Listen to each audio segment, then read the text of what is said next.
Okay, they're right. So David, can you hear me from back here? I can. It's a little rough, but I can hear you. Okay. Okay, well, we will just go ahead and get going. And you might tell him what you told me about the 5 parts and you know, switching between the presentation mode and being able, and the camera mode, so you can see us and that kind of stuff for questions. Absolutely. Can you all hear me? Yes. Good. All right. So why don't we get started? I've got a lot of material. And what I want to do is I've got 5 major sections here, and I'll go through a section and you'll look at slides and I'll do a little bit of talking, and then we'll stop, and then I can interact with you much easier, and that way we'll be able to switch between us talking to each other interactively and the sort of presentation part of it. And feel free to ask whatever set of questions you want. This is pretty interesting stuff, and I think you guys are the perfect group for this kind of material. So let's get started. Dwight gave me a simple topic that we can cover in an hour. The technology policy challenges faced by the U.S. federal government. So we're going to try to solve all of the technology policy challenges in the next hour. So we've got a long way to go. So this is the basic section of what we're going to be looking at, is really what I've looked at as 5 segments, and they're not the usual segments you would think about for technology policy or IT when looking at the federal government. And there are a few that I wasn't able to bring up in the time frame we had. But the thing is that these are areas that are really going to impact us from a technical point of view over time. And I know you guys have my bio, so I'm not going to bore you with my background, but I'll talk a little bit in it as I move forward. We're going to run from the issues of cybersecurity to China, and China is a very broad, interesting problem, and it relates to technology in interesting ways. Piracy and policy, which you wouldn't necessarily think of as IT, but is beginning to impact IT again in unusual ways. The typical area that you'd think about, which is eGovernment and data center policy, and then we'll wrap it up with messaging, archiving, and social networking, which is really how I got into this challenge initially. So let's move on to our first topic. Let me make sure I have my mouse in the right spot. There we go.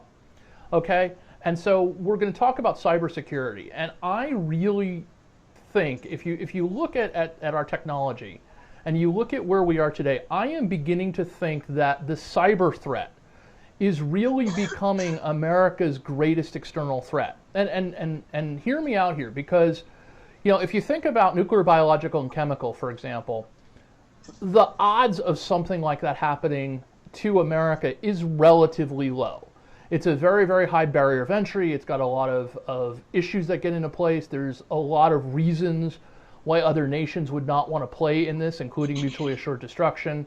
So the probability of an NBC threat is still relatively low. I mean, yes, we're looking at terrorists, and yes, we're looking at possibly the sort of things that happened in Japan, but we're still talking about a very low probability for the damage involved. Then if you look at conventional warfare, there's no doubt that the United States is the absolute world leader in handling and managing conventional warfare. So although, we're likely to be dealing with multiple fronts and in many different cases acting on a conventional warfare basis, from does it threaten the American way of life, the probability of that is relatively low. But cyber warfare, cyber threats, cyber terrorism, cybersecurity issues, and cyber attacks can be everywhere. They can attack anyone, they can come from any place, and they can have devastating response. So for example, if you think about where we are today, we have an increasing and a near total reliance on the internet for commerce, communications, infrastructure, everything.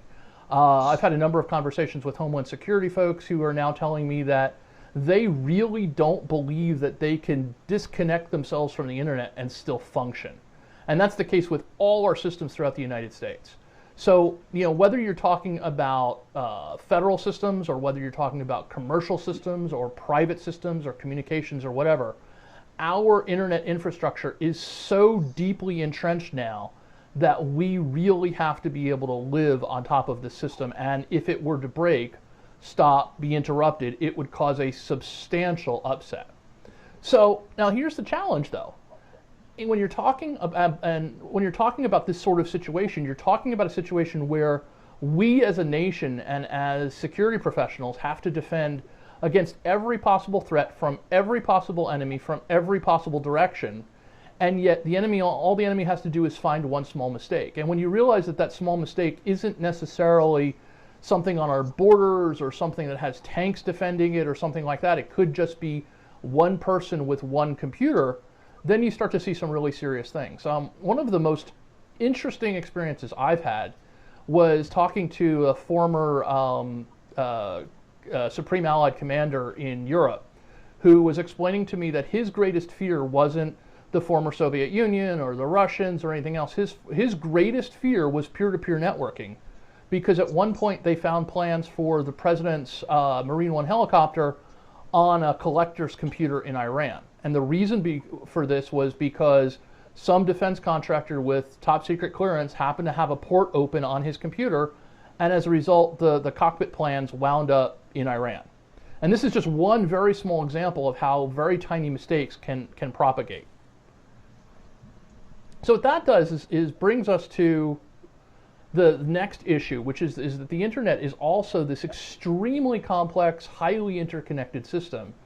And the problem is that the vast populace has, as well as our politicians, as well as our judiciary and so forth, have relatively poor technical skills in this very, very complex environment. We also, thankfully, have a free and open market without some degree of control, but the problem is we have a free and open market without some degree of control. So what happens is you've got people get less training to use a browser, for example, than teenagers do to drive a car. And so the potential for getting in trouble, going to the wrong website, downloading software that's malware, bringing a botnet into your system, supporting activities against other sites or systems or people, is a huge risk, because anybody can open an email message and have that email message bring a payload and have that payload show up. I mean, we're even seeing things like the Q codes that people are now scanning with their cell phones. And what happens is these little Q codes are these little square little image things, and people scan them with their cell phones, and once they scan them with the cell phone, it opens up to a site that in many cases has a promotion or a free gift or something like that. But nobody knows where it's going. And so what's happening is now these Q codes are being filled with malware. And so when somebody opens one of these things up, they're finding that they're getting payloads on their computers that are very, very risky. And if you take this to the point of, let's say someone behind a firewall in a federal agency decides to do this, or they do it on one of their computers and they bring on one of their phones and they bring it behind the firewall, then the risk becomes substantially more interesting. So the damage potential here is way off the charts if you look at it at its worst case. Now, I mean, most of us are going to go, well, it's not the worst case, but what we do in security is we look at what is the worst possible case. Infrastructure disruption, economic manipulation or collapse is certainly a huge area. Individual finances are destroyed. Absolutely, families can lose life savings and just have devastating impact. Remote attacks resulting in death and destruction. We've seen attempts against hospitals. We've seen research where car computers are beginning to be suspect for these sorts of things. You know, the individual car computers now occasionally connect via computer network, and so as a result, although this hasn't happened yet, we are seeing some concerns about that. And the thing is that if the internet were to be broken down in a substantial way, you know, what we were looking at fundamentally is a breakdown in modern civilization, you know, and as you can see the mushroom cloud in the background, these are very similar net effects, although not the death, but these are very similar societal fundamental effects to what you'd see in the old school of a nuke, except of course the barrier of entry is much, much lower. Let's look at the comparison of the barrier of entry between a cyber war and a nuclear war. You know, nuclear warfare is a situation where we've spent trillions of dollars since the 40s to build up a nuclear program, and if a terrorist organization wants to, organization or even a nation state wants to acquire nuclear weapons in some way, they're talking about a very, very expensive and very risky operation. It's something that is much more unlikely than likely. On the other hand, for an organization to operate a cyber attack command and control system costs about $300. The cost to rent a million node botnet is about $500. And so the access to these systems are something you can go down to Walmart and buy, and you can go onto an IRC channel on the internet and gain access to this stuff very, very easily. So there's virtually no barrier of entry to any organization who wants to conduct either limited or large-scale cyber war, as compared to the trillions of dollars of barrier of entry that's involved in getting into the nuclear weapons game, and yet you can still see a tremendous societal impact to it. Will we see something that is let's just call it a civilization-ending event? Probably not. But is this thing going to cause potential damage and upset? Very much probably. So, in terms of what we're looking at in terms of actors here, we're also talking about not just nation states and terrorist organizations. The thing is that there's a lot more players. We have we have organized crime, which is probably the single biggest player today because there is so much money that can be made in this stuff. And that's the other bizarre thing. As compared to other forms of attack and warfare, on one hand, you've got a situation where people are attacking and causing damage, but on the other hand, they're making a profit while doing it. So this becomes a much higher ROI activity, a vastly higher return on investment activity than other forms of destructive action. We're seeing gangs, we're seeing individuals, we're seeing corporations do this to stop other corporations from functioning.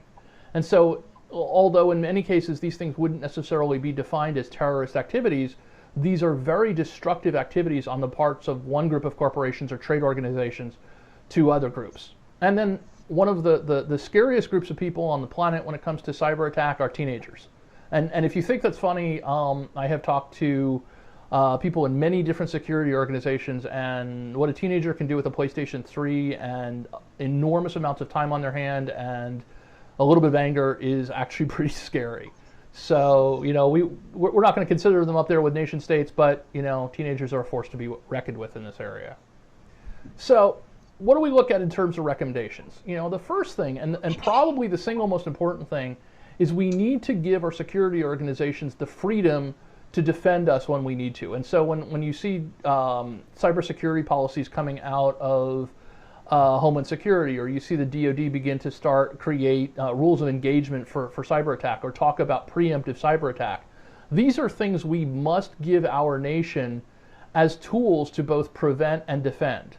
We also want to make sure we don't get sidetracked by frivolous digital resource management legislation. I'll talk about this a lot in the future of this presentation because it's really bizarrely very well connected to some security issues.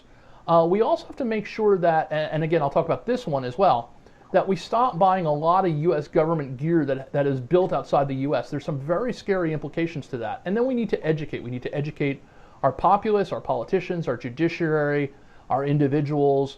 This is a situation where people are essentially playing with fire and they need to understand how to manage and handle fire.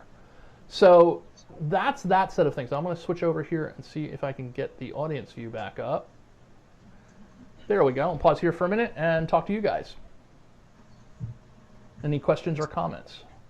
I have a question. Good. Hi. I have a question, and it was kind of addressed in that last slide that you had. But do you then feel that the government, the U.S. federal government, should take over control of the internet for use by its citizens? No. I mean, I believe the U.S. government should have the option to defend, like the U.S. government has the option to defend on any other battle space. In the case of a cyber attack, in the case of a devastating cyber attack, the U.S. government should have the option to get into that game and deal with it in the same way that if, let's just say, New York were attacked, the U.S. government should be able to do what it does to provide defense and protection. But, the internet as a whole shouldn't necessarily be run by the U.S. government. It runs itself pretty well, but we need to have defensive strategies in place. Does that make sense? It does. What about regulating it then? Regulating its use. I mean, defending it is one thing, but regulating its use would be another. Well, regulating has some benefit. The problem is that we're seeing regulations like the SOPA Act, the Stop Online Privacy Act, which I'll discuss in a little further, that we're looking at regulating stupid things and not looking at things that are important. Regulations that keep the internet open, that keep it free, that keep it functioning, that keep data moving on it are very, very good. regulations that provide bizarre limitations into the system are not good, and I would advocate strongly against them. I've got a question also. That last point you mentioned about not buying goods overseas. Mm-hmm. Do you envision a situation where the computer would say something like "Made in USA, all parts made in USA"? I certainly hope so. I'm not sure we're going to, and I'll talk about where that risk comes into play in actually the next section. But I strongly advocate. In fact, the little icon in the corner is the U.S. Strategic Perspective Institute, and one of the things I advocate is a concept called America's Share, which is helping us understand how much of any product we purchase is actually made in America, and allows us to understand what we're getting from here, what we're getting from other countries. And it's not just for economic policy and jobs, although that's a very important piece of it. It's because these things have very deeply embedded systems in them that could be potentially risky, and it would be good for us to know what we're building and we have control over and what we don't have control over. I've got two follow-ons on that. Okay. I think you're familiar with the BlackBerry problem in the UAE. Yep. About a year or two ago. Mm-hmm. That was one incident we had. I was the IT manager at the embassy there. Oh, okay. The second one is we had some computers that we bought for the State Department, a few years back that were all made in China. We weren't aware of this when IBM sold their PC business to China. I think Innova took over. Lenovo. And it wasn't in the contract, so we received the computers with all the Chinese parts in them. We had to turn them back. I guess my question is, how do we look at that from a bigger picture, look at the insides of computers and BlackBerries before we purchase them? Yeah, it's a really interesting problem, and I mean we don't have a great solution. I mean, if you look at, for example, BlackBerry. I mean, BlackBerry itself is not even an American company. So, for a while, in fact, I did a bunch of stuff on this when President Obama came into office, and he wanted to carry his BlackBerry, about running presidential communications through a system operated by a foreign national company, and what that potential risk was. I mean, one thing that certainly we can look at is better and better encryption in each of the devices, at a higher application level. So if you're running something at a high application level that does a strong level of encryption and then tunnels that to a destination, you've got a pretty good chance of maintaining some security, even if at the lower level the system itself is compromised. But you do have a question of whether those systems are compromised. And one of America's problems is that we're not making all of our components anymore. Micron, which used to be an American chip manufacturer, now makes the memory offshore. Intel, of course, makes chips, but we're not seeing, most of our motherboards are made outside of this country. So this is a really big problem, and we need to look for, we need to look for better solutions for this. Companies like Dell and Apple, although they're American companies, their parts are often built in China. So it is a substantial issue, and I don't have an immediate answer for what to buy, but I do have an immediate answer that we need to start paying attention to it. And I think as an American policy, we need to encourage companies in America to provide end-to-end solutions so that we're able to use these things from an vetted American corporation. You guys ready for me to move on, or you got some more questions? Go ahead. I have a question. One more question here. What do you define as cybersecurity, or as cyber? Because there are a lot of different definitions floating out there. And what do you think are the first steps into abiding by the National Security Strategy of 2010, where the Obama administration says that we must secure the cyber world, cyberspace? Okay. Well, cyber, in my view, is pretty much anything that's digital. You're talking about what we're doing here, for example, which is traveling over the internet. We're talking about phones. We're talking about computers. But really, anything that you're dealing with communication or data that's not traveling in a physical space.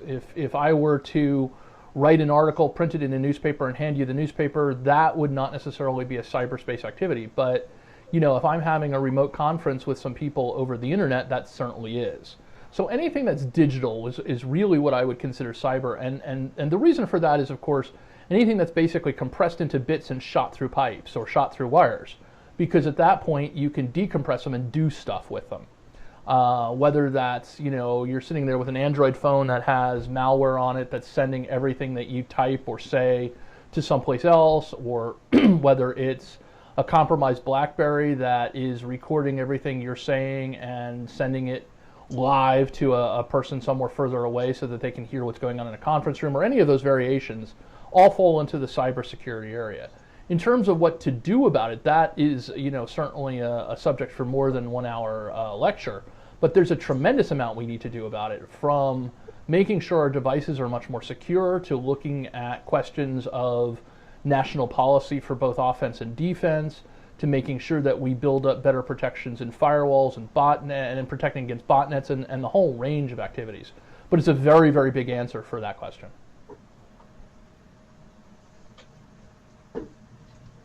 All right, why don't we move on to the next slide? Okay. David? Let me drop you guys off of here and move on to our next slide. So the next slide relates to a lot of this, because I want to talk about the China issue. And this is really far from a simple consideration. And bear with me as I sip my tea. My throat's a little scratchy this morning. As we all know, China has a vast population. They also have insanely lower manufacturing costs compared to us. So you're talking about a very large populace. Between China and India, you're talking about about 2.5 billion people. And by comparison, of course, we have about 300 million people. China, if you think about it, has more honor students than we have students. They have much lower manufacturing costs. People can work at a vastly lower price. When I worked on how to save jobs, I discovered that in general, China considers people middle class if they make $2 a day.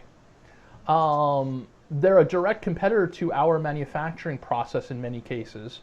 They also hold a vast amount of U.S. debt. So in a sense, we are beholden to them for something on the order of $1 trillion or more. Worse, if you flip that around, we're finding that many of China's younger military officers consider the U.S. a threat, and they're building up their military. Combine this with an ongoing stream of cyber attacks and other penetrations and tests against our defenses, and you realize that there is a bit of a risk here. And then you realize that they're producing most of our tech gear. If any of you have an iPhone, or if any of you are using a laptop computer, most likely your motherboard or your phone or your tablet was built in China. And so this is where we were talking about the risk before. This is where it becomes kind of interesting. Now, before I go on, I want to... Did this flip slides? No. Let me get the slide to flip. There we go. Before I want to go on and talk further about the risk, let's be clear. China is also a huge opportunity for us. They have a huge growing economy, and so they have a populace that is a growing populace that's desperate for American products. So it's also a potentially huge market for American industry. The country has been nice enough to loan money to the U.S. I mean, on one hand, we can look at it and go, should we be asking for these loans for some of the more stupid programs that we've done in the U.S.? But the fact is that they have helped us out when we have asked for help, and that's always a nice thing. And they do help us provide lower cost goods to our customers. We looked at one point, I did some research on what it would cost to build, say, an iPhone or an iPad or a laptop without the Chinese economy and using it only with American labor, and you're talking, 15 times the price. Your phone that you buy subsidized for $200 would cost $2,000 to $3,000, things like that. So they're allowing American consumers to get goods at prices that they're able to afford, although the downside of that, of course, is that they're also taking the jobs that would help us do it. So it's very much a trade-off situation. So what we've got, though, is an economic threat, because this country has, and many other third world countries, have vastly lower wages. The other thing is that they have vastly lower healthcare costs. If you look at our healthcare costs for a typical company alone are much more than the entire wages plus healthcare costs for a typical worker in China. And this impacts our cost of goods sold. And so what happens is, by definition, anything that America makes in America using American resources is going to have a much higher price, because the healthcare component of it is a piece of our cost of goods sold. What I consider a very serious economic problem is we're outsourcing our manufacturing strength. So America is no longer really a manufacturing powerhouse. Instead, we're giving that power to Japan, and once again, we owe them a tremendous amount of money, and that leads to all sorts of potential issues. So where does this affect our security? In terms of security, we must be aware that China always prioritizes for China. And that means that their interests are going to be what interests China for China's future and China's purposes, not necessarily what's good for us. Again, we're looking at a situation where the younger military is strongly anti-American, and that adds to a very interesting set of concerns. We're looking at these constant cyber attacks, hacking, and phishing activities. And this becomes really interesting because if you think about China, they have this concept we call the Great Firewall of China, which is they've got this digital firewall running around the country that is ostensibly supposed to block and filter anything that they don't doctrinally want to have come into the country. And yet we know, and in fact I deconstructed one such phishing attempt a couple weeks ago, we know that China is... Excuse me? Okay. We know that China is constantly making phishing attempts. Now phishing is I'm going to send you something that looks real and hope that you'll click on it and think you're going to a real site and give me all your personal information. So we know that China is doing this, and there has to be some degree of government either approval or looking the other way, because access outside of China is controlled by the Great Firewall of China. So we're thinking that China is definitely, if not approving of this stuff, certainly aware of these activities. And then you ask the question, well, they're making our computers, our phones, and our motherboards. That's a really serious concern, and that's what we were talking about earlier. Most of the devices that we're using today are built somewhere in China. Now, how much can they embed? What can we check for? Do we validate it? All these are the edges of paranoia stories. But the fact is a country who we don't trust is making the gear that we rely on, and that's a risk.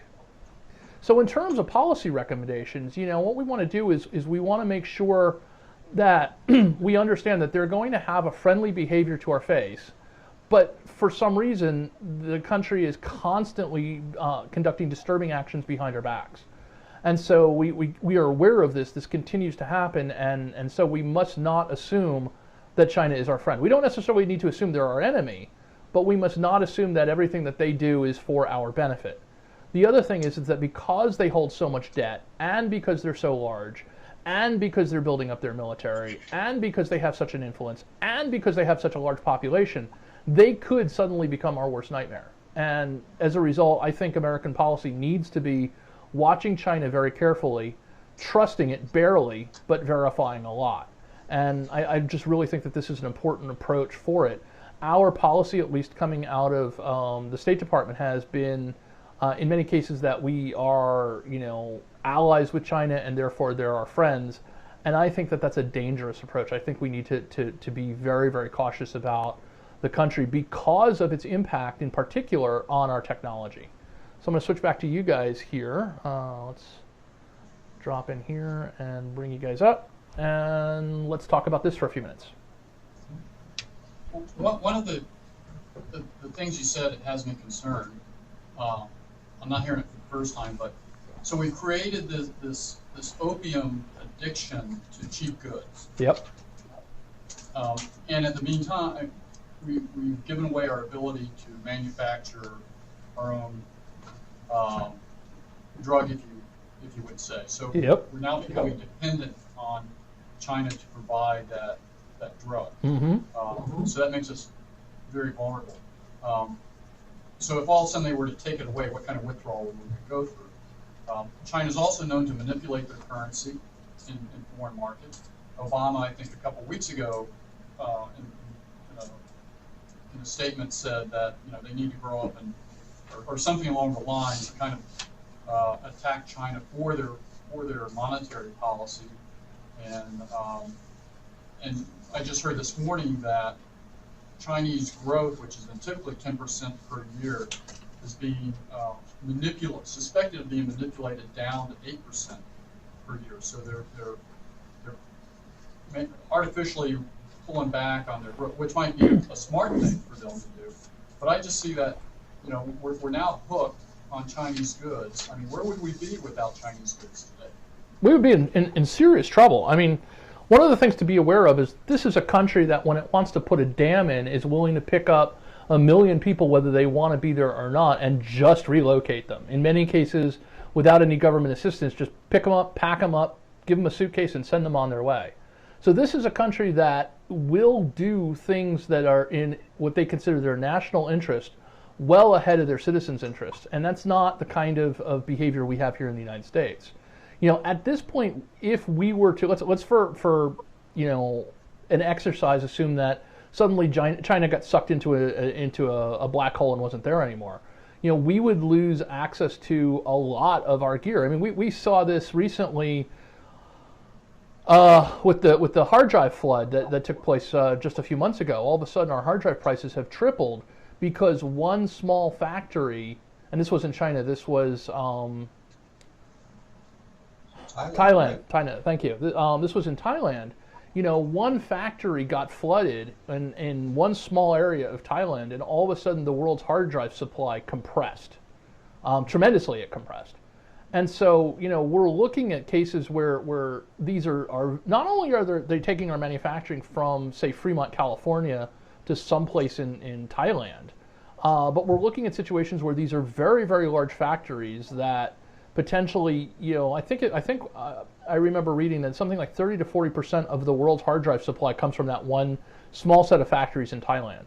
And the ripple effect of this is tremendous. But the other issue is many of our companies are moving people to work in China and Thailand and so forth because it's so vastly less expensive.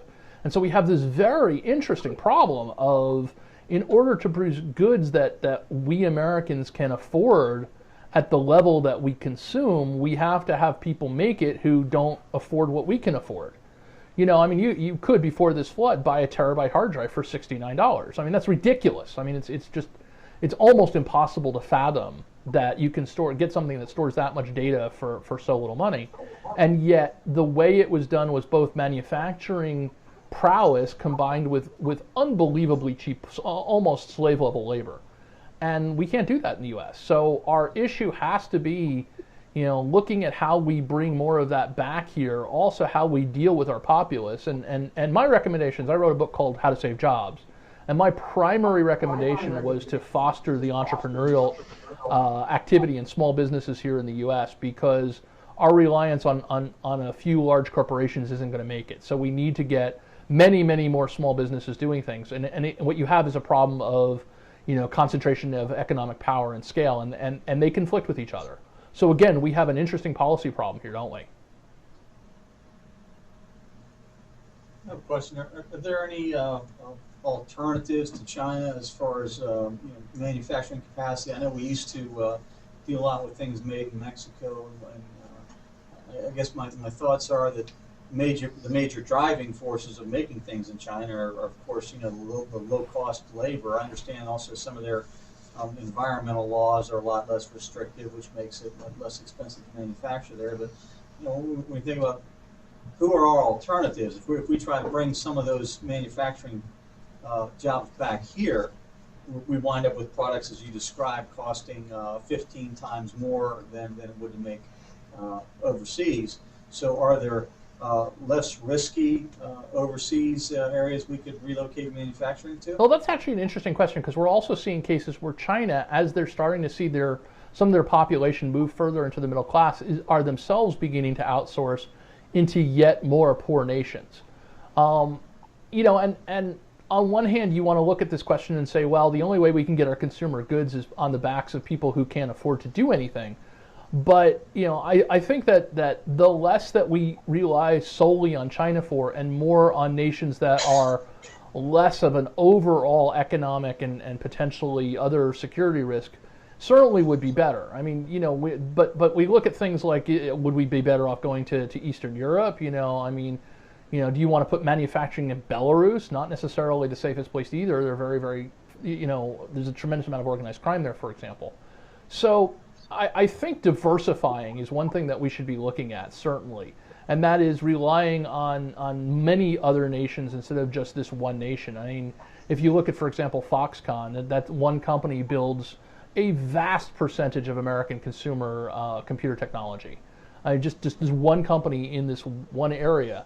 This is also a company that if you look at, they had problems where they have people jumping off of the tops of buildings because of the working conditions. So, you're not talking about a great place to get our goods from, and we're definitely getting our goods on the backs of abused people, and we're also getting our goods, in a relatively unsafe environment. Is there a good solution? This is tough stuff. This is why we're talking about it, because it's not an easy fix. I just think that if the discussion is we have to move away from the cheapest possible, which corporations, everybody wants, because they want to make the money, then we're looking at what is the government going to do to subsidize the shift. Yep. And then we start talking, government resources is in our constrained environment and our enormous debt, we start talking about being safer and subsidizing and growing the debt in our, like you said, it's just a huge dilemma that goes round and round, and we go, well, we can't spend the money, but we need to be safer. Well, we can't keep spending money, so. Well, I think one of the things we need to do is stop repeating the same patterns that we constantly repeat. If you look at the healthcare debate and the issue with healthcare, for example, you're talking about an act that's thousands of pages, and at no point when looking at the question of healthcare was the question of how do we provide healthcare. Instead, it was all about providing insurance. It wasn't about what do we need to do to keep our population healthy for less.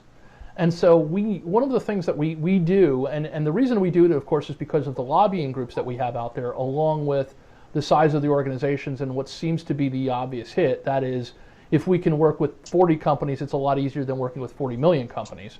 But the thing is that we've been looking at the obvious, easy solutions. We've been looking at, all right, well, how do we pay for insurance, as opposed to the question of, is insurance the right way to go? And I use healthcare because healthcare is the single largest industry in the history of man. American healthcare. Do we look at manufacturing in some of these ways? Do we need all this stuff? I'm a little excessive in that I have a pile of computers and a pile of tablets and a bunch of phones, but I'm in this industry. But does every American really need a tablet and a cell phone and a computer and 3 TVs? These are the questions we also should be asking. From a consuming point of view, you might say yes, but again, where's that money going? Is that money going to American companies, or are you buying your TVs from Sony and it doesn't matter anyway? So all of these are kinds of questions we need to look at. We also need to look at our population question, because we are generating more kids each year than we are generating jobs to employ them when they grow up. So, and that means that you're talking about an issue of, for example, working with clergy to bring a message about that it's not necessarily a good idea to build enormously large families. So all of these issues come together in how we move our society forward, and they're big questions and big issues that require a lot of thinking, and they seem to move outside of technology, but you guys are studying resources. This is all a resource utilization question, and the patterns that we have been doing for the last 50 years are running out, and we have to change not only how we utilize these resources, but how we think about them fundamentally. There you go. That's a short answer for China. How's that? All right, well, why don't I move on to piracy and policy, and then we can answer some more questions there, because this is the flip side. This is our own corporations trying to shoot ourselves in the tail. There we go. All right, so here's the interesting thing.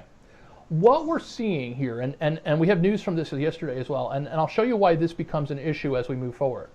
We are seeing organizations like the Motion Picture Association of America and the Recording Industry of America essentially declaring war on internet piracy. And on the surface, that makes some degree of sense, because obviously I make my living out of content. I don't want people to take my content and sell it and not pay me for it. I'd really like to be able to, pay my bills, and if somebody else is doing that, that sucks.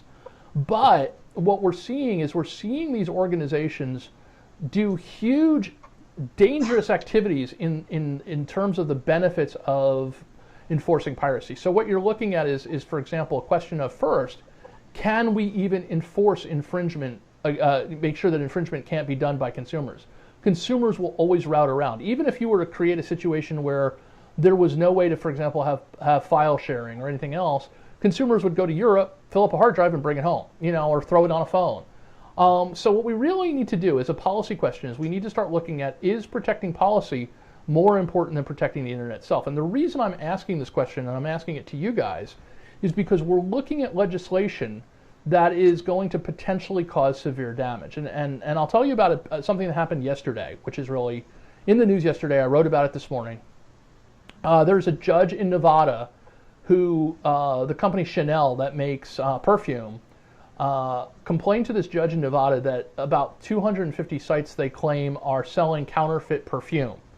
And so what the judge did is the judge first immediately took the domain names for all of those sites and transferred them to GoDaddy, a domain registrar, in the name of Chanel. So in other words, they took all these domains and they handed them to Chanel. The thing is that no due process took place. Those sites and the operators of those sites were not told about it ahead of time. They were not given the chance to defend themselves. This did not go to court. It simply happened one day they woke up in a court order, all of a sudden all their domains were now owned by Chanel.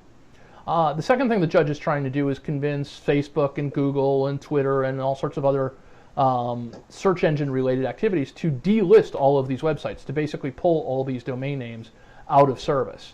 SOPA, the Stop Online Piracy Act, is trying to do the same thing. It's trying to remove domains from service and allow simple complaints to bring websites down. Again, it's trying to bypass the due process area and make this happen instantly. Now let's take an example of that. Let's say, for example, that a reseller on Amazon is selling fake Chanel perfume. Now, Amazon, which you may or may not know, also provides services, IT services for many websites. They provide services for Dropbox, for example.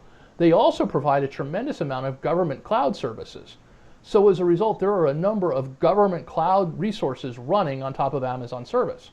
Now imagine one day that some judge in Nevada decides that it wants to take Amazon, and because some reseller is reselling Chanel perfume, it will reassign Amazon's domain name to GoDaddy and send it off to Chanel. Now, granted, Amazon has a tremendous number of lawyers, and they could potentially fight this and reset it. But meanwhile, even if it's only 4 hours or 8 hours, you're talking about a tremendous amount of downtime that can happen and a huge ripple effect, because the judges in this process are declaring these things without the process of due process. So what we're seeing is these are companies where the business model isn't really keeping up with modern use, and what they're trying to do is they're trying to legislate this problem, and they're trying to use the judiciary to get around this problem instead of modernizing their business models. And so, you're seeing something where iTunes, for example, has taken over the music business. And these bills are causing tremendous uncertainty for sites. If SOPA, for example, goes through, any site can be brought down by a single complaint, even by a competitor. And so you may see a situation where people are going to invest less. And again, the sites that run certain services run behind the scenes many other things that can affect a substantial amount of IT infrastructure. Let me move to the next slide. The other thing, of course, is you've got a situation where infringers outside the United States will route around it anyway. So it's not going to benefit the companies trying to avoid piracy. It's just going to put U.S. vendors at a substantial disadvantage. We're going to lose jobs. And the issues of the DNS blocking is really the issue, because domain name services are really the switchboard through which the whole internet kind of operates. And so the concern is that once we start having the courts mucking around with the DNS, which is at the very, very core of how the internet happens, we are going to see things like court orders breaking major subsections of the DNS, and therefore many other companies in the process of trying to protect Chanel from having copied versions of their perfume. And we're also seeing many Americans who are not criminals being turned into criminals for no reason. So this issue, although on one hand it looks like sort of an isolated issue, has a substantial IT ripple effect, because behind the scenes, when they start mucking with the fabric of the internet, they can break a lot. And so recommendations are things like politicians are putting way too much stock in these lobbyist groups. And the thing is that these industries have good revenue anyway, so there's just no benefit to America for doing this. Enforcement needs to take a much softer hand, or we risk shutting down what is today America's greatest competitiveness driver. The other thing that we're finding is that very rarely is the technical community involved in these activities. And so there's very little sanity check that goes on. You've got lawyers and politicians talking to each other, which is never a good thing, without any connection with the technical community to decide whether or not this is going to break something big. And we need to be aware that piracy issues do not outweigh the benefits of the internet as a whole. the internet as a whole is so much more important to the operation of America and our infrastructure that small piracy issues should not be able to bring down major sections of the internet. And again, we've been looking at things like regulation, and we haven't even regulated some of our banks, and yet this is a bizarre place to add, such draconian regulation. So I'm going to switch back to you guys. Let me hit the slide here for a sec. eGovernment is next, and we can talk about this for a second while I take another sip of iced tea. Thoughts, comments? I mean, I agree. Thank you. So. What happened to the due process is protected by the U.S. Constitution, and where did this judge? Where was the burden of proof for the judge to make that decision? Should have been with Chanel. Yeah, it's not, and that's what we're finding. Is we're finding that in many cases, lawyers and politicians and judges are reacting at the complainant because they don't consider the internet valuable enough to have it have the due process it needs, and that's where the lack of knowledge really is causing a substantial impact. So I've got 2 more sections in about 15 minutes, so I think I'm going to power through a little bit of this unless you guys have questions here. All right. Okay. And I don't know what your schedule is, but if we have remaining time, I can certainly talk a little further, but let's knock these 2 off. I'm not going to spend as much time on eGovernment because I think you guys are very well aware of these issues. The thing to be aware of is that the challenges facing government data are really mirroring the commercial IT sector. Everything used to sit in their own little silos. Now we're looking at things like virtualization and cloud connected data, and we have the potential for very, very sophisticated systems that are both flexible and robust because of the combination of cloud-based systems and virtualization. We're seeing a big jump in our ability to do quite a lot because of the speed of processors that allow us to do that, the speed of our networks, the bandwidth that we can fling these things back and forth, the ability to have mirrored and secured and replicated systems. So we have a lot that goes on that we can really do technically. This is a place where we can actually win. And in general, it's working. The key that we have to be aware of is who is operating the data center. Again, who do we outsource this stuff to? Do we run them on public clouds like the Google Cloud or the Amazon Cloud, or do we run them on private clouds run by the government or some hybrid in between? And then the key question is, if we're going to run it on a public cloud, do we, again, this is domestic versus foreign again, do we run it on a cloud run by Amazon, which is a domestic company, or do we outsource, for example, to SAP, which is a fine company, but they're not American, they're European? And so do we want our government confidential data owned and operated, or at least operated by companies with affiliations to countries that are not American? So one of the things that really worked well was the Open Government Initiative, which required all agencies to post high-value data sets online. And what that was is it wasn't high value in terms of dollars, but it was data sets that had use. And this actually worked. It was a really good program, and we were able to see a whole range of innovations from, the Army Field Guide to Veterans Health Information to great collaboration tools for educators, and on and on and on. So this initiative worked, which is of course why Congress is trying to cut the funding of it. And it's bizarre too, because for example, they were trying to shut down data.gov. Data.gov is not only a program that works, but it's actually a program that made the government money. So for every dollar that went into data.gov, more dollars came back out. I mean, not something that you would normally expect the US government to be able to do, but it was that effective. And so that's why, for some reason, our Congress, go figure, is trying to shut this stuff down. And so we need to be careful about where these initiatives are and where they're going. And the issue here, I'm switching to healthcare, and I'll come back to this in a second because I'm trying to make our time. In healthcare IT, we have a similar issue. We're looking at cost control balanced with population health. And remember, I'm not talking about insurance, I'm talking about health here. Privacy, of course, is critical to individuals, but what we've been doing in a lot of cases is we've been placing in privacy complaints and recording requirements for the benefit of the insurance companies, not the patients. And so in many cases, these reporting requirements are simply providing information back to insurance companies on who to drop from their benefits and who to reduce benefits for.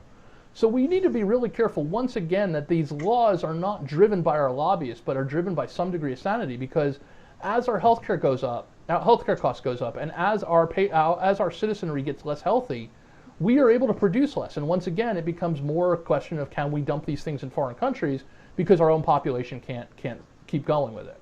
So again, what we're looking at in terms of benefits are security, virtualization, cloud computing. These are main themes throughout all of IT, and they apply to healthcare as well. So in terms of recommendations, what we want to look at is something, this is the fundamental if you ever talk to policymakers. The thing to keep in mind is that IT innovation is a foundation for everything else. So the more effective our government IT is, the more effective all aspects of our government will be. The more efficient our IT is, the more reliable it is, the more innovative it is, the more everything else that lives on top of it can be innovative as well. And so we really should be not only funding this area and investing in it, especially when it makes money for the US government, but we should really be aware that the better our IT systems are, the better we are. And this is not a place to cut corners. This is actually a place to invest because it will pay for itself and provide us with some benefits. And if you want to see the White House has a good eGovernment policy page on this resource here. So let's finalize with messaging, archiving, and social networking. This is actually how I got started in all this mess, is looking at the question of the Bush administration and 5 million missing email messages. What I discovered were two really interesting problems. The first was that they used absolutely the worst possible technical practice in archiving. And you could look at it from a political question of were they trying to hide something, or you could look at it from the I know a guy problem, which is what I really think it was, which is that in many cases our government folks will hire the guy they know. In this case, a lot of the work was running through a Chattanooga firm because one of the senators who knew one of the other senators knew a tech guy in Chattanooga.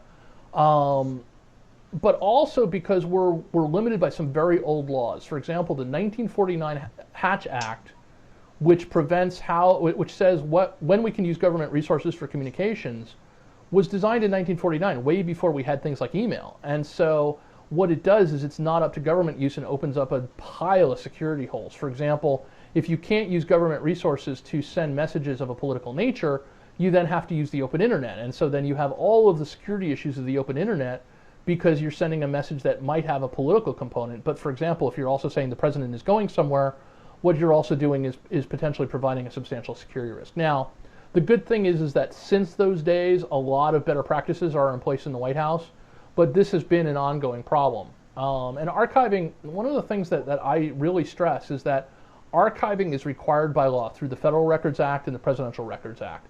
And often presidents and of all parties, and often federal government bureaucrats don't like to archive because they don't want people to see what they're having to say. They don't want people to see their individual conversations. They don't want to see any of that. But the thing is that we must never confuse archiving with retrieving and publishing.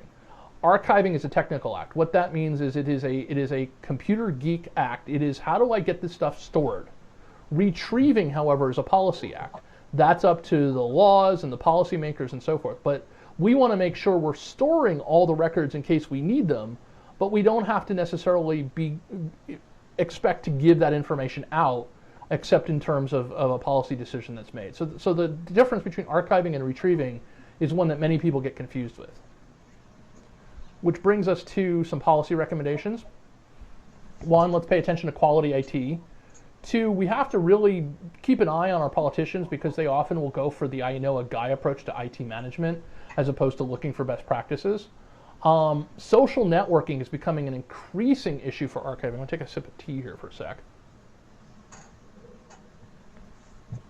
Both for archiving and for security, because we have this situation where, you know, and this is an example from corporate executives. I've seen many corporate executives. There's one corporate executive who tweets all the time, and what he does is he'll tell you everywhere he is. And he's an executive for a Fortune 500 company, has traveled to Mexico, and will do things like, I will be at gate so-and-so in Mexico at this time. And we'll do things like, oh, I'm leaving my family and my kid home alone for 2 weeks.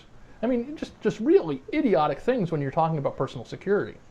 We're seeing, you know, members of our armed forces, which they're able to talk to their family, but they're also able to say a lot more about what's going on in the field than necessarily they should.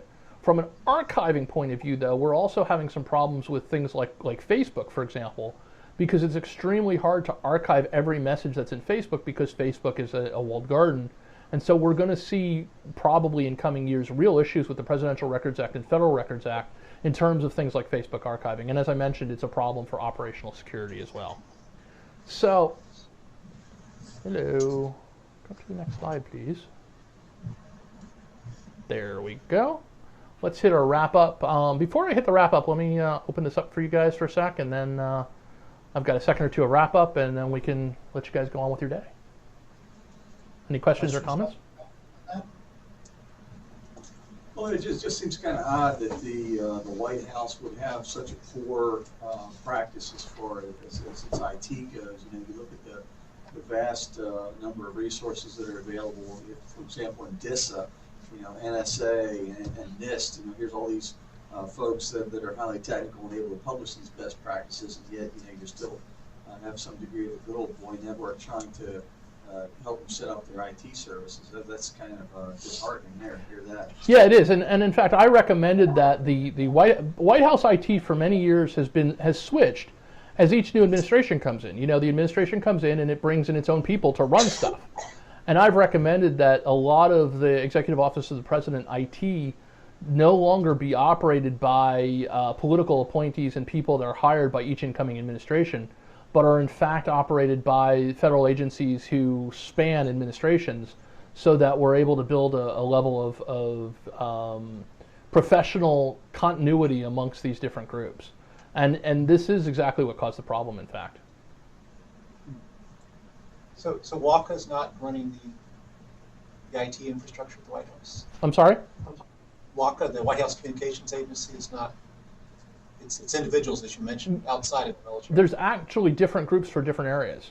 So you're going to find that, you know, the communications agency has a piece of the puzzle, but not all of it. And that's part of what the issue is. Now in this administration, and again, this is not a political statement. It's just because we've seen some problems and things get better over time. But in this administration, some of the archiving issues have been overcome because they saw that things like keeping thousands and thousands of Outlook PST files floating around as their archiving mechanism were kind of silly, or there doesn't make sense to change from Lotus Notes to Microsoft Exchange in the middle of a build-up to war. You know, those sorts of things are just not exactly the smartest activity that you would do in something like this. And there's a higher level of professionalism in terms of their geek squad these days, which is good. But there are different groups because the White House isn't just the White House, as you well know. There are so many different subgroups and so many different operations in there, and they're still not fully centrally coordinated. Okay, let's move on to the wrap-up. So let's just take a quick look at our must-dos and must-stop doing. And this is if you want to sort of have the elevator pitch. We must increase cybersecurity at all levels. We must optimize and invest in optimizing our data centers, and we must educate our politicians and our populace. In terms of what we must stop doing, we must stop letting our lobbying organizations set our policy, especially when it impacts the infrastructure of the country. We must do our best to find ways to stop buying our IT resources from other countries, at least at the federal government level, and at least at the secured federal government level. And we must stop putting as much trust as we're putting into China, because that's a potential risk, even if that means we diversify amongst a lot of other countries or we find other ways to do it, but we're putting ourselves at risk here. So those are the 6 endpoints. Got a couple of resources for you folks. The USSPI.org is my organization. You can find some information there. I'm David at USSPI. There's my Twitter address. You can follow my lectures for ZDNet or my government blog, which is zdnet./gov blog, and you can also see a pile of my videos on David Gewirtz TV. Now, these are really interesting. I did an interview with Argonne National Labs about voting machine fraud. I did an interview with Dell about how to secure Android devices. And next week, I'm doing an interview with T-Mobile about how to secure government communications across the T-Mobile infrastructure. So these are really interesting things as well. And with that, I'm going to switch it back to you guys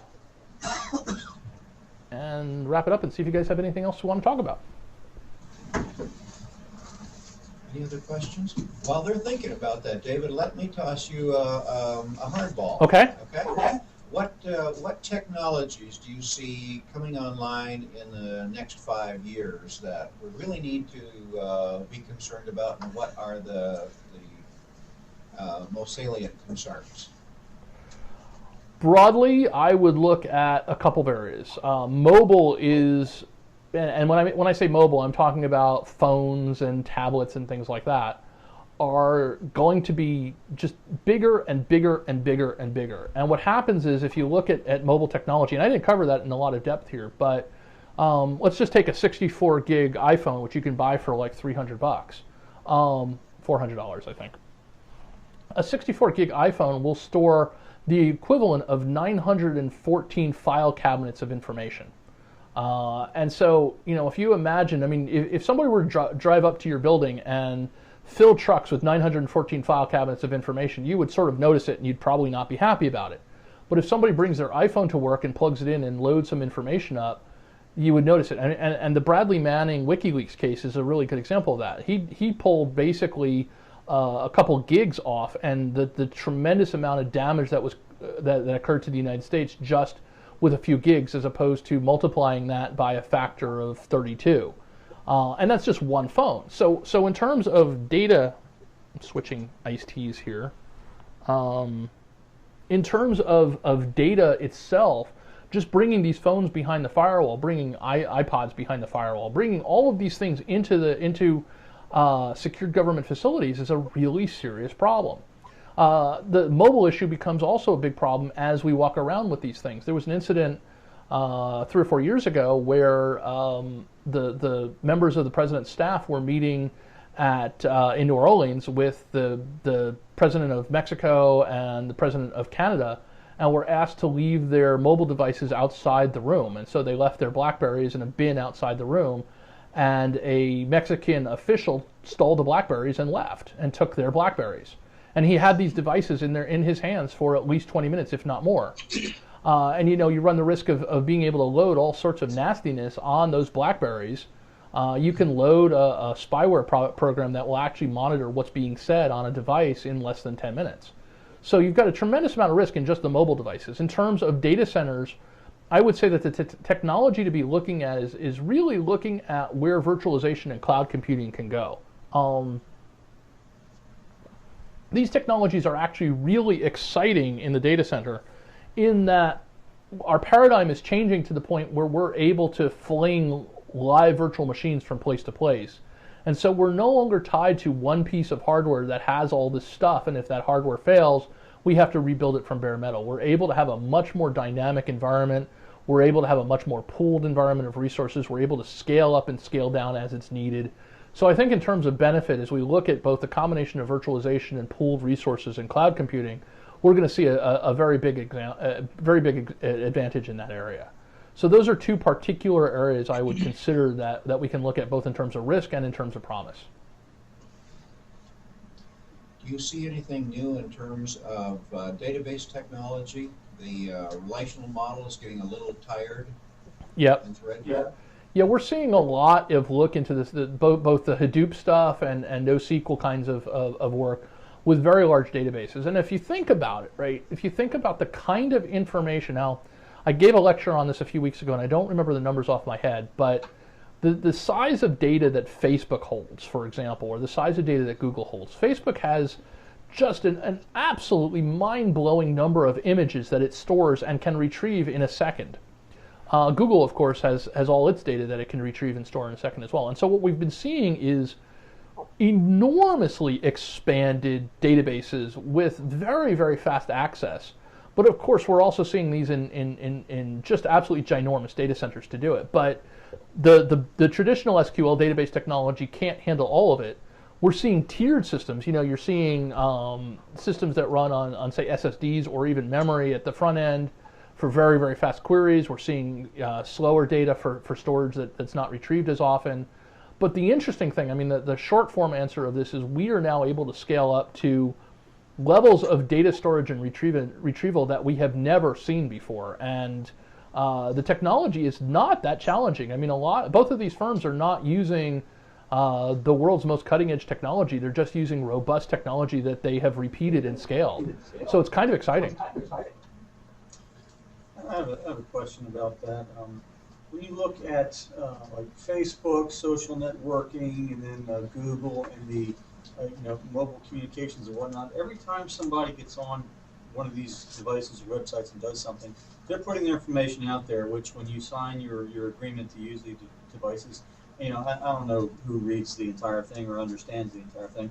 But what we seem to be doing is putting an awful lot of our data out there for people to chew up and profile, and then just build a picture of who we are. And I'm kind of on the fence about that versus privacy. It seems like these companies are out there that are pulling this information down and then mining it and then producing consumer profiles or whatnot to target us. And I guess my question boils down to, do you have any thoughts on that as far as what we're doing here? Because it seems like we're just giving away all rights to our privacy and letting us become just sources for a lot of data mining at the commercial level. Yeah, it is an issue. I would break it into two parts, though.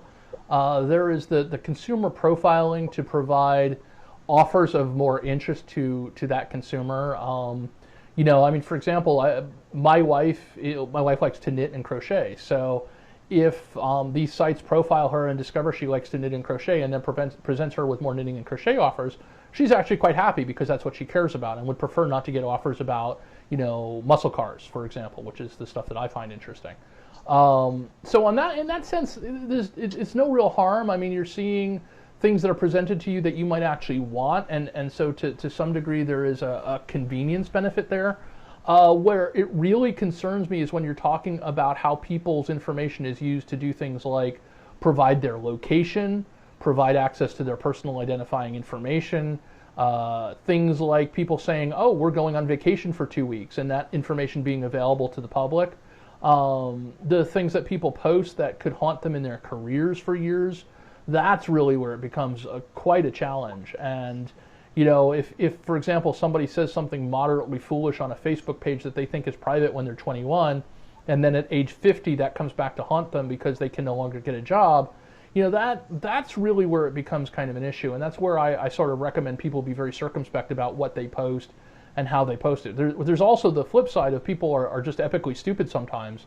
And so we've seen people who will post. One woman came back from a job interview that was very successful and then posted on her Twitter page about whether she's going to want to take this crappy job. And the company who she was interviewing with happened to watch it because she put the name of the company in her post and rescinded the offer. So, I mean, there is some degree of stupidity. There's people who, are on medical leave who then post pictures of them doing things that shouldn't be on medical leave, this sort of Darwin effect of social networking. Darwin Award effect, if you will. Thank you.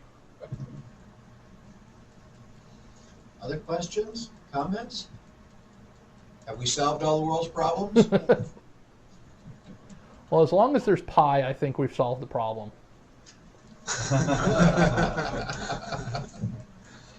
Well, this has been super, David. Thank you so much. Thank you very much. This has been a wonderful experiment because prior to this experiment, we didn't even know that this lash-up would work. Yesterday afternoon, about 4 o'clock. And thank you for the insights that you've provided us with here, David, because it really does provide a very fitting and provocative closure to our class here, and helps us focus on some of the challenges that are facing us in the future and some avenues we might think about pursuing. Well, that's great. I mean, you guys are out there. You guys are the ones who are on the front lines doing this stuff in each of your various roles and jobs. And as a citizen, instead of, a pundit, if you will, or a lecturer, I and all the other Americans are counting on you guys because you're in the field, you're in the real jobs, you're, not the politicians, you're actually doing the real work of governance. And it's up to you guys to make this stuff happen. And so, more power to you, and please keep doing a good job. No pressure. No, not at all. Likewise. Not at all. Well, good. I thank everybody for attending. Let me pop up my resources for a second here one more time, so if you need it, you can see it. But feel free to contact me at any point or ask Dwight. He knows how to get a hold of me, and I can be reached. I'd love to talk to all of you about what you're doing and keep up this dialogue. I think you guys are doing great stuff. Oh, Thank you. would it be possible to get the slides that you sent for this Sure. presentation? Dwight, if you want, what I can do is I can give you a Dropbox link for it, and you can make it available to folks to download. Would that work? Okay, well, I'll access Dropbox from home then, because I can't access it from here. Okay. And then I will post them up on Blackboard for you all. Cool. Okay? Is that agreeable? Thank you. Thank you. Okay. All right. Thank you. Thanks, guys. Thank you very much, David. I'm going to sign out now, and thank you very much, everybody. Okay, David, thank you very much. This was really a cool experiment, and It was. It actually worked. I'm really pleased that it worked out as well. Great insights. I love the way that you incorporate international economics, international politics into this as well, because I think you're dead on there. That's a serious ingredient in all of this. Yeah, it is. And if we only take an Americentric view, we're deluding ourselves. Yeah, that is true. Yeah. Well, thank you again very much, and have yourself a great day and weekend, and I'll talk to you soon, I'm sure. Hey, thank you. All right. Appreciate it. Bye-bye. Again. Thanks.